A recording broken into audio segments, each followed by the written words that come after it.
বড্ড খিদে পেয়ে গেল লিখতে লিখতে। যা বৃষ্টি বাইরে, বেরিয়ে কিছু আনারও মুশকিল। আর এরকম বর্ষার দিনে একটু মুখরোচক না হলে কি আর চলে? আমার আবার বৃষ্টির দিনে মাঝে মাঝে পিজার খিদে পাই। আর কি, অর্ডার করেই দিই। খুব জোর আধ ঘন্টা নেবে আসতে। যাই হোক, এরকম একটা ঝড় জলের দিনে ভূতের কথা হচ্ছে আর আমার জামাইবাবুর কথা আসবে না? তা কি আর হতে পারে? তার অভিজ্ঞতাগুলো আবার অদ্ভুত।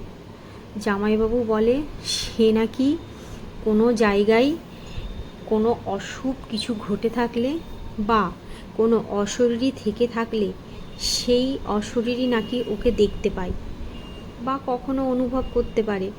বিশ্বাস হচ্ছে না তো মনে হচ্ছে ছোট বলে আমাকে যা পারে টুপি পরাই। আমার ভূত সম্পর্কে আকর্ষণটা তার জানা, তাই বানিয়ে মুখরোচক গল্প বলে।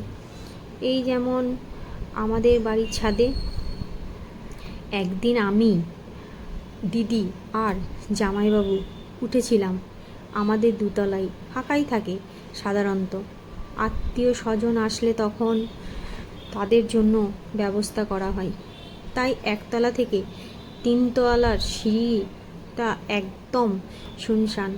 সিঁড়ি দিয়ে জামাইবাবু আগে উঠেছিল।